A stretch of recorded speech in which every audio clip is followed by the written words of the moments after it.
Good morning అండి అందరికీ. మీ అందరూ బాగున్నారని భావిస్తున్నాను. This is the tiger Venkatesh. 4 నిమిషాల్లో ఒక 4 క్వశ్చన్తో ప్లాన్ చూపించకుండా జాయినింగ్ ఎలా చేయాలి, ఈ అంశం మీద ఈరోజు నేను మాట్లాడబోతున్నాను. నేను ఎప్పుడూ మ్యాజిక్ని నమ్మను, కానీ ఎప్పుడూ మిరాకిల్స్ని నమ్ముతాను. మరి మిరాకిల్స్ అంటే చమత్కారం. మరి చమత్కారం ఎప్పుడు అవుతుంది అంటే మనం సరియైన విధానంలో పనిచేసినప్పుడు, సరియైన సిస్టంలో కష్టపడినప్పుడు చమత్కారం అవుతుంది. ఈరోజు మనం ఒక 4 ప్రశ్నలు నేర్చుకుందాం. ఈ 4 ప్రశ్నలతో అంటే ప్లాన్ చూపించక ముందే ఎదుటి వ్యక్తిని అడిగి, అంటే మన ప్రాస్పెక్ట్ని, ఆ కస్టమర్ని ఈ క్వశ్చన్స్ అడిగి మనతో జాయినింగ్కి ఫుల్ రెడీ చేసేవచ్చు. విన్న తర్వాత మీరే చెప్తారు. పూర్తిగా వినండి, తెలుసుకోండి, నేర్చుకోండి. జీవితంలో సగం సగం పనులు చేయవద్దు. అప్లై చేయండి, ఆచరించండి. ముఖ్యంగా నెట్వర్క్, టీంవర్క్ పనిలో మనం మాస్టరీ చేయగలిగిస్తే మనల్ని ఎవ్వరూ ఆపలేరండి. అంటే జాయినింగ్ చేయించడం, టీం బిల్డింగ్ చేయడం, అంటే జనాల్ని ఎలా జాయిన్ చేయించాలి, టీంని ఎలా డూప్లికేషన్ చేయించాలి, ఈ 2 ట్రైనింగ్స్ చాలా ఇంపార్టెంట్. ఈ 2 ట్రైనింగ్స్కే మనం రకరకాల పేర్లు పెట్టి రకరకాలుగా మీటింగులు చేస్తూ ఉంటాము. అన్నిటికన్నా మన బిజినెస్లో జాయినింగ్ అనేది చాలా ముఖ్యమైనది. కానీ చాలామంది ఇక్కడే ఫెయిల్ అయిపోతున్నాము, అక్కడే స్టక్ అయిపోతున్నాము, నా వల్ల కాదు అనుకుంటున్నాము. ఎందుకంటే టెక్నికల్ నాలెడ్జ్లో మాస్టరీ కాకపోతున్నాము. ఎందుకంటే ఆ ఎడ్యుకేషన్ దొరకట్లేదు, దొరికినా మనం తీసుకోవట్లేదు. ఈరోజు మనం కొన్ని టెక్నికల్ విషయాలు, కొన్ని టెక్నికల్ నాలెడ్జ్ గురించి తెలుసుకుందాం. ఈ నాలెడ్జ్ డెఫినెట్లీ ఫీల్డ్లో పనిచేస్తుందండి. నాకు పనిచేసింది, నా గురువులందరికీ పనిచేసింది, లక్షలాది మందికి పనిచేస్తుంది. మీరు కూడా ఉపయోగించుకుంటే, అప్లై చేస్తే తప్పకుండా మీకు కూడా పనిచేస్తుంది. ఈ ప్రపంచంలో 2 రకాల మనస్తత్వాలు మనుషులు ఉంటారు. ఒకటిని పాసివ్ యూజర్స్ అని చెప్పచ్చు, 2 యాక్టివ్ యూజర్స్ అని చెప్పచ్చు. పాసివ్ యూజర్ అని చెప్తారంటే అన్నీ కొడతారు, బాగుంది అని అంటారు, అప్లై చేస్తారో చేయరో నాకు తెలీదు. కానీ యాక్టివ్ యూజర్స్ వింటారు, చూస్తారు, తెలుసుకుంటారు, అప్లై చేస్తారు, ఒకరిద్దరితో పంచుకుంటారు కూడా. మరి మీరు ఏ యూజరో మీకు మీరే తెలుసుకోండి. మీకు ఈ విషయాలు, ఈ ఇన్ఫర్మేషన్, నేను మాట్లాడే ఇన్ఫర్మేషన్ నచ్చితే, ఉపయోగం అనిపిస్తే, మంచిది అనిపిస్తే, పవర్ఫుల్ అనిపిస్తే మరింతమందికి షేర్ చేయండి. మన గురించే ఎప్పుడూ ఆలోచించకూడదు, నేనే బాగుండాలి, నా పేరే రావాలి, అలా కాదు. ప్రజల గురించి ఆలోచించాలి. ఇప్పుడు అర్థం చేసుకుందాం, ప్లాన్ ఎలా చూపించాలి. ప్లాన్ అనేది ఒక 3 పార్ట్లుగా ఉంటుంది. మొదటిది బిగినింగ్ అంటాం, రెండవది ఇన్ఫర్మేషన్ పార్ట్ ఉంటుంది. ఇన్ఫర్మేషన్ పార్ట్లో ఏముంటుంది? కంపెనీ గురించి చెప్తాము, ప్రోడక్ట్స్ గురించి చెప్తాము, పే అవుట్ ఎలా వస్తుంది, ఇవన్నీ ఉంటాయి. కానీ 3వ పార్టు క్లోజింగ్. ఈ క్లోజింగ్ ఏదైతే ఉందో దీంతోనే రిజల్ట్ జనరేట్ అవుతుంది. దీన్నే ఫాలో అప్, క్లోజింగ్ ఏదైనా అనొచ్చు. దీంతోనే రిజల్ట్ జనరేట్ అవుతుంది. క్లోజింగ్ చాలా ముఖ్యమైన ఘట్టం. కానీ క్లోజింగ్లోనే చాలా ఛాలెంజెస్, చాలా అబ్జెక్షన్స్ ఉంటాయి. కానీ మనం క్లోజింగ్ ఎంత బాగా చేస్తాము అన్నది మన ప్లాన్ ఓపెనింగ్ మీద ఆధారపడి ఉంటుంది, ప్లాన్ బిగినింగ్ మీద ఆధారపడి ఉంటుంది. అందుకే బిగినింగ్, ఓపెనింగ్ అన్నది చాలా బాగుండాలి, జబర్దస్త్గా ఉండాలి. ప్లాన్ ఓపెనింగ్, బిగినింగ్ జబర్దస్త్గా ఉంటే క్లోజింగ్ సూపర్ అయిపోతుంది. ప్లాన్ బిగినింగ్లోనే కస్టమరు ఇంట్రెస్ట్ అయిపోతాడు, ఎక్సైట్ అయిపోతాడు. ప్లాన్ మొదట్లోనే మోటివేట్ అయిపోతే అన్ని అబ్జెక్షన్స్, అన్ని డౌట్స్ క్లియర్ అయిపోతాయి, స్టార్టింగ్లోనే క్లియర్ అయిపోతాయి. అప్పుడు ఎంత బాగుంటుంది చెప్పండి. బిగినింగ్లోని ఓపెనింగ్లో ఏముంటుందండి? నవ్వడము, షేక్ హ్యాండ్ ఇవ్వడము, నవ్వు ముఖంతో మాట్లాడడము, డ్రెస్ కోడ్లో ఉండడము, ఐడి కార్డ్ ట్యాగ్ పెట్టుకోవడము, ప్లేస్ బాగుండేలా చూడడము, ప్లాన్ బాగా చూపించడము, ప్రాపర్ టూల్ ఉపయోగించడము, ఇవన్నీ ఓకే. కానీ అసలు విషయంలోకి వెళ్దాము. మీరు రెడీ అయినా? వింటున్నారా? సో కొంచెం ఓపెన్ మైండ్తో వినండి. మనం ప్లాన్ మొదట్లోనే కస్టమర్ది మైండ్ సెటప్ చేసేయాలి. మొదట్లోనే మైండ్లో మంచి క్రియేట్ చేయాలి. అప్పుడు సూపర్ అయిపోతుందండి. చాలాసార్లు ప్లాన్ చూపించడం మొదలు పెడతాము, డ్రీమ్ గురించి మాట్లాడతాము, మోటివేషన్ చేస్తాము, మన దగ్గర ఉన్న అవకాశం గురించి మాట్లాడతాము, కంపెనీ గురించి మాట్లాడతాము. కానీ కస్టమర్ వినే మూడ్లో ఉండడు, ఒక్కోసారి ఉండడు. వాళ్ళు టీవీ చూస్తుంటారు, ఐపీఎల్ మ్యాచ్ చూస్తుంటారు, లేదా మొబైల్కి వెలుగుతుంటారు, అలాగే అటు ఇటు చూస్తూ ఉంటారు. మనకు చాలా అన్కంఫర్ట్గా ఉంటుంది. అందుకే ఈ మొదటి క్వశ్చన్తో విషయాలన్నింటినీ న్యూట్రల్లోకి తీసుకొచ్చేవచ్చు. మన చుట్టూ ఉన్న వాతావరణాన్ని న్యూట్రల్లోకి తీసుకొచ్చేవచ్చు. మన ప్రాస్పెక్ట్కి అటెన్షన్ మన మీదకి తీసుకొచ్చేవచ్చు ఈ క్వశ్చన్తో. మన ఇంట్రడక్షన్ అయిపోతుంది కదా. షేక్ హ్యాండ్స్ ఇస్తాం, నవ్వుతాము, అన్నీ అయిపోతాయి. తర్వాత ఈ మొదటి క్వశ్చన్ మనం అడగాలి. చూడండి సార్, మీకు తెలుసు సమయం చాలా అమూల్యమైనది, అన్నిటికన్నా చాలా విలువైనది సమయం. మీరు మీ అమూల్యమైన సమయాన్ని వెచ్చించి నన్ను కలవడానికి ఈరోజు వచ్చారు. లేదంటే నేను మీ దగ్గరికి వచ్చినప్పుడు మీ అమూల్యమైన సమయాన్ని నాకు ఇచ్చారు. ఎలాగైనా మాట్లాడండి, అక్కడ సందర్భం బట్టి. టైంని వేస్ట్ చేయను. 1-2 నిమిషాలు ఈ మీటింగ్ యొక్క పర్పస్ ఏంటి, మనం కలిసే ముఖ్య ఉద్దేశం ఏంటి అన్నది మీకు క్లియర్గా తెలియజేస్తాను. మరి మీరు 1-2 నిమిషాలు సీరియస్గా టైం ఇవ్వగలరా? ఇలా అడిగినప్పుడు ఎవరు కూడా అబ్జెక్షన్ చెప్పరండి, అటెన్షన్లోకి వచ్చేస్తారు. చెప్పండి సార్ అంటారు. 2 నిమిషాలే కదా, ఏమీ అబ్జెక్షన్స్ కూడా అడగరు. 2 నిమిషాలేగా విందామనుకుంటారు. అవతల వాళ్ళు మనకి అటెన్షన్ ఇస్తారు, ఇది ఇంపార్టెంట్ విషయమే అని. ఏం చెప్తారా, తెలుసుకుందామా అని అనుకుంటారు. అది మొదటిది. ఇప్పుడు రెండో క్వశ్చన్. సార్ లేదంటే మేడం, మీకు తెలుసు కదా ఈ ప్రపంచంలో ఒక 2 కేటగిరీ పీపుల్స్ ఉన్నారు. ఒకటి 95% పీపుల్ ఉంటారు, ఇంకొక కేటగిరీలోని 5% పీపుల్ ఉన్నారు. ఈ 95% పీపుల్కి పూర్ అంటే యావరేజ్ లేదంటే అన్సక్సెస్ పీపుల్ ఏదైనా ఒక పేరు ఇవ్వండి. అలాగే 5% రిచ్, వీళ్ళకి సక్సెస్ అని లేదంటే ఎక్స్ట్రాడినరీ పర్సన్స్ అని లేదంటే రిచ్ పీపుల్ అని ఏదైనా ఒక పేరు ఇద్దాం. అయితే ఈ 95% పీపుల్ 5% పీపుల్ ఇద్దరూ మన కళ్ళ ముందే ఉంటారు, మనకు తెలుసు, కనిపిస్తూ ఉంటారు రోజు. వీళ్ళలో రోజు సైకిల్ మీద, రిక్షాల మీద, ఆటోల మీద, మోటార్ సైకిల్ మీద, బైక్స్ మీద, కార్లలోని, ఫ్లైట్లలోని వీళ్ళు ప్రయాణం చేస్తుంటారు. వీళ్ళు కనిపిస్తూ ఉంటారు మనకి, రిచ్ అండ్ పూర్ పీపుల్స్. కానీ వీళ్ళిద్దరి మధ్య నక్కకి నాగలోకు అనుకున్నంత తేడా ఉంది, ఆకాశానికి భూమికి ఉన్నంత వ్యత్యాసం ఉంది. ఏమిటా తేడా, ఏంటా వ్యత్యాసం అంటే 95% పూర్ పీపుల్ పిల్లలకు చదువు ఇవ్వాలంటే ఒక నార్మల్ లేదంటే ఒక గవర్నమెంట్ స్కూల్లో వీళ్ళకి చదివిపిస్తారు.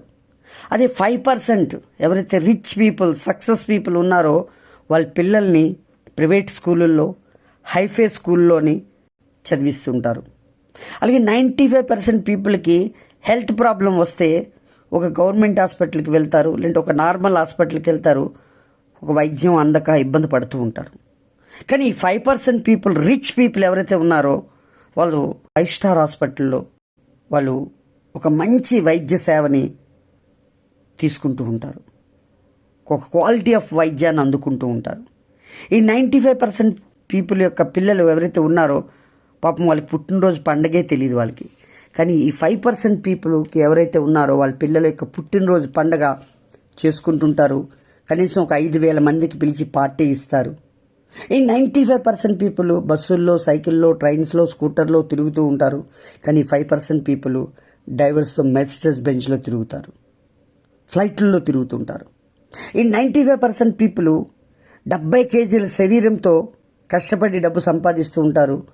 10,000, 30,000, 50,000 సంపాదిస్తుంటారు. కానీ ఈ 5% పీపుల్ 70 గ్రాముల బ్రెయిన్తో లక్షలు, కోట్లు సంపాదిస్తూ ఉంటారు. ఈ 95% పీపుల్ డబ్బు గురించే పని చేస్తారు. ఉదయం లేస్తే 8-10 గంటలు డబ్బు గురించే టైం పెడతారు, డబ్బు వెనకాతలు పరిగెడుతుంటారు. కానీ 5% పీపుల్ పని చేయకపోయినా వాళ్ళ నిద్దట్లో ఉన్న వాళ్ళ అకౌంట్లోకి డబ్బు వస్తూ ఉంటుంది. ఈ 95% పీపుల్ అంత కష్టపడి కూడా నెలాఖరికి అప్పు గురించి చూస్తూ ఉంటారు, అప్పులు చేస్తూ ఉంటారు. మళ్ళీ నెక్స్ట్ మంత్ జీతం వచ్చేసరికి అప్పులన్నీ తీర్చేస్తారు, మళ్ళీ అప్పులు చేస్తూ ఉంటారు. ఇలా రొటేషన్ చేస్తూ ఉంటారు.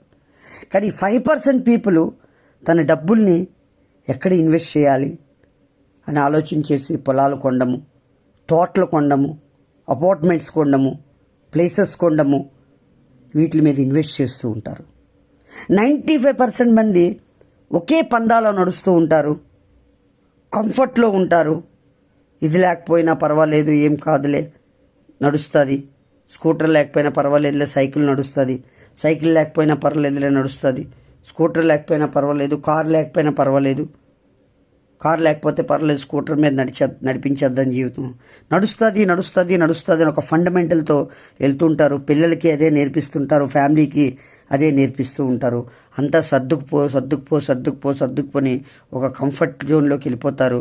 అన్నిటినీ వాళ్ళు కాంప్రమైజ్ అయిపోయి జీవిస్తూ ఉంటారు. కానీ 5% పీపుల్ అలా కాదు. ఏది అలాగ నడదు. ఏది కావాలో అది ఉండవలసిందే, కావాల్సిందే. కాంప్రమైజ్ అవ్వరు వాళ్ళు. పిల్లలకు అదే నేర్పిస్తారు. లైఫ్లో ఎప్పుడు కాంప్రమైజ్ అవ్వద్దు, అన్నీ సాధించాలి. కంఫర్ట్లో ఉండొద్దు, అన్కంఫర్ట్లో ఉండే సాధించాలని అన్కంఫర్ట్లో ఉండే ట్రైనింగ్ వాళ్ళకి ఇస్తారు చిన్నప్పటి నుంచి. ఇప్పుడు నేను మీకు ఒక ముఖ్యమైన విషయం అడుగుతున్నాను, వింటున్న వాళ్ళందరికీ. మీరు నిజాయితీగా, హానెస్టీగా మీకు మీరు చెప్పుకోండి, నాకు చెప్పొద్దు. మీకు మీరు చెప్పుకోండి. మీకు మీ కుటుంబ సభ్యులకు సంబంధించి ఈ క్వశ్చన్ ఉంది. బాగా ఆలోచించి నిజాయితీగా జవాబు చెప్పండి. ఇప్పుడు ఈ రోజు నుండి 5 సంవత్సరాల తర్వాత, ఈ రోజు నుంచి ఇప్పుడు వింటున్నారు కదా, ఈ రోజు నుంచి కరెక్ట్గా 5 సంవత్సరాల తర్వాత మిమ్మల్ని మీరు అలాగే మీ ఫ్యామిలీ వాళ్ళందరినీ ఏ కేటగిరీలో చూడాలనుకుంటున్నారు, ఏ కేటగిరీలో ఉంచాలి అనుకుంటున్నారు? 85% కేటగిరీలోన నడుస్తుంది అన్న అన్ని విషయాల్లోనూ అడ్జస్ట్మెంట్ చేసుకుంటూ ఉన్న కేటగిరీలోన, లేదా 5% కేటగిరీలోన enjoyment, freedom, happy, super success కేటగిరీలోన మిమ్మల్ని మీరు, మీ ఎంటైర్ ఫ్యామిలీని ఎక్కడ ఉంచాలనుకుంటున్నారు అని అడిగి మీరు సైలెంట్గా ఉండండి. ఇది ఫస్ట్ మీకు మీరు అడగండి. జవాబు అతన్ని ఇవ్వనివ్వండి.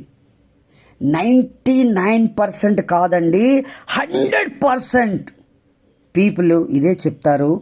నాకు 95% కాంప్రమైజ్ మాకు వద్దండి, 5% ఆ కేటగిరీ, సూపర్ కేటగిరీ, అది నాకు కావాలి, ఆ కేటగిరీలోనే మా ఫ్యామిలీని చూడాలి అంటారండి. చాలామంది ఇలా కూడా అడుగుతుంటారు, మీరు ఏ కేటగిరీలో ఉంటారని. అలా అని అడగకూడదండి. ఫ్యామిలీ గురించి, భార్య పిల్లల గురించి అడిగినప్పుడు అవతల వ్యక్తికి అతనిలో ఒక సీరియస్నెస్ వస్తుంది. అతని గురించే అడిగితే అంత సీరియస్ ఉండదు. మీరు ఏ కేటగిరీలో ఉంటారండి అంటే అంత సీరియస్నెస్ ఉండదు. ఎప్పుడైతే ఫ్యామిలీని కూడా కలిపి అడిగామో అతనిలో సీరియస్ ఉంటుంది. అందుకే మిమ్మల్ని మీరు, మీ ఫ్యామిలీని ఏ కేటగిరీలో చూడాలనుకుంటున్నారు సార్ అంటే డియర్ మేడం అని అడగాలి. ఇలా అడగడం వల్ల మన పని చాలా సులువైపోతుందండి. అతని మైండ్లో ఉన్న క్లోజింగ్ డోర్స్ అన్నీ ఓపెన్ అయిపోతాయి. అతని మైండ్లో చాలా ఏమనిపిస్తుంది, చాలా స్కీమ్స్ వచ్చాయండి, పోయాయండి, అల్లా కంపెనీ వచ్చిపోయిందండి, ఈ కంపెనీ పోయిందండి, ఆ ప్రోడక్ట్ చూశాను, ఈ ప్రోడక్ట్ గురించి తెలుసు, ఎన్నో నెగిటివ్ మైండ్తో ఉన్నాడు.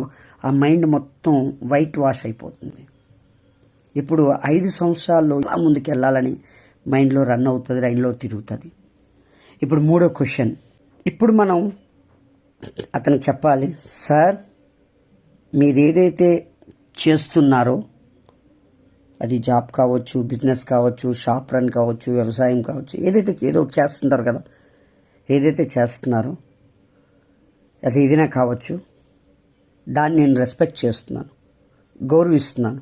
ఎందుకంటే దానివల్ల మనకి రెస్పెక్ట్, గుర్తింపు, ఓకే, లేదంటే ఒక పోషణ, మీ ఫ్యామిలీని పోషిస్తుంది, మీకు గౌరవప్రదమైనది. అది మిమ్మల్ని ఎంతో గౌరవం అందులో మీకు ఉంది, గౌరవప్రదమైనది. కానీ మీరు గత 5, 10, 15 సంవత్సరాల నుంచి అదే పని, ఆ వ్యవసాయాన్నో, ఆ టీచింగ్ పన్ను, ఆ ఆటో పనినో, ఓకే, ఆ షాప్ రన్నింగ్నో ఏదో చేస్తున్నారు కదా, ఆ పనిని ఇంకొక 5 సంవత్సరాలు చేయడం వల్ల మిమ్మల్ని మీరు, మీ ఫ్యామిలీని మీరు కోరుకునే విధంగా ఈ 5% కేటగిరీలో చూడొచ్చా, ఉంచడానికి అవుతుందా, ఆలోచించండి. అంటే మనం 95% కేటగిరీలో ఉండొచ్చు, లేదా 5% కేటగిరీలోనే వెళ్ళొచ్చు. కానీ ఏ కేటగిరీలో ఉండాలి, ఫ్యామిలీని ఉంచాలి అని మనం అనుకుంటున్నాము, లేదంటే ఉంచాలని మీరు అనుకుంటున్నారు అని అడిగినప్పుడు అవతల వ్యక్తికి చాలా క్లియర్గా అర్థమైపోతుంది. ఇప్పటికే 5, 10, 15, 20 సంవత్సరాల నుంచి పనిచేస్తున్నాను, ఇక్కడ నా జీవితం ఏం మారట్లేదు, ఇంకొక 5 సంవత్సరాలు కాదు కదా, 10 సంవత్సరాలు కాదు కదా, నా జీవితాంతం పనిచేసిన ఆ 5% కేటగిరీలోకి వెళ్ళలేను.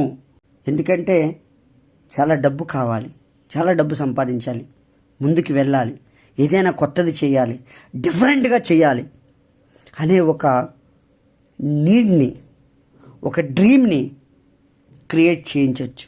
మన ప్రాస్పెక్ట్కి క్లియర్గా అర్థమైపోతుంది ఏ పని అయితే అతను చేస్తున్నారో దానితో అతనికి కావలసిన లైఫ్ సక్సెస్ దొరకదు అని. ఇప్పుడు 4వ క్వశ్చన్. ఈ 4వ క్వశ్చన్ని ఇలా అడగాలి, చూడండి సార్, మీకు ఒక అవకాశం వచ్చింది, అది ఏమిటంటే మీరు ఏదైతే చేస్తున్నారో, జాబ్, బిజినెస్, షాప్, వ్యవసాయం ఏదైనా కావచ్చు, అది అస్సలు డిస్టర్బ్ చేయకుండా మీ ఫ్రీ టైంలో 2 లేదా 3 గంటలు టైం పెట్టి ఒక బిజినెస్ని క్రియేట్ చేయొచ్చు. 5 సంవత్సరాల్లో మీకు మీరు అండ్ మీ ఫ్యామిలీని 5% కేటగిరీలోకి తీసుకువెళ్ళిపోవచ్చు. ఆ ఎంజాయ్ని పొందొచ్చు, ఆ సక్సెస్ని మీరు తీసుకోవచ్చు, మీ జీవితాన్ని మార్చివచ్చు, కంప్లీట్లీ ఫ్రీడమ్ పొందొచ్చు, స్వేచ్ఛను తీసుకోవచ్చు. అంటే అలాంటి ఒక అవకాశాన్ని మనస్ఫూర్తిగా తీసుకొని కష్టపడి జీవితాన్ని ముందుకు తీసుకొని వెళ్ళాలి అని మీరు అనుకుంటున్నారా? మీ సక్సెస్కి, మీ ఫ్యామిలీకి 5% కేటగిరీలో ఉంచడానికి ఈ ఒక్క అవకాశం తీసుకోవాలని అనుకుంటున్నారా అని ఇలా అడిగినప్పుడు మన ప్రాస్పెక్ట్ 100% మన ప్లాన్ తెలుసుకోవడానికి, మనతో రావడానికి, మన కంపెనీలో జాయిన్ అవ్వడానికి, మనతో జర్నీ చేయడానికి అతను తయారైపోతాడండి. ఇప్పుడు మనం చాలా క్వశ్చన్స్ వింటున్నాం, నాకు ఇంట్రెస్ట్ లేదండి, డబ్బులు లేవండి, చైన్ సిస్టమా, నెట్వర్కా, ప్రొడక్టా, ఈ క్వశ్చన్స్ అన్నీ బంద్.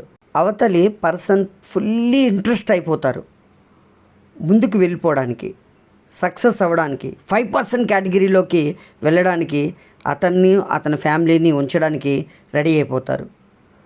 ముందే మైండ్లో ఒక ఇమేజ్ అయిపోతుంది, మీరు చెప్పేది చాలా గొప్ప విషయం అండి, నాకు 5%లోకి వెళ్ళిపోవడానికి అవుతుంది, అలాగే నా ఒక్కడికే కాదండి, నా ఫ్యామిలీని కూడా 5%లోకి తీసుకొని వెళ్ళిపోతుంది అని అతనికి మైండ్కి అర్థమైపోయి ఫుల్ రెడీ అయిపోతారు అన్నమాట.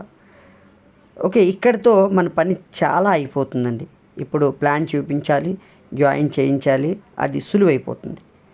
100% రిజల్ట్ పొందొచ్చు. ప్రాక్టీస్ చేసి చూడండి. Thank you. Wish you wealth. Tiger Venkatesh.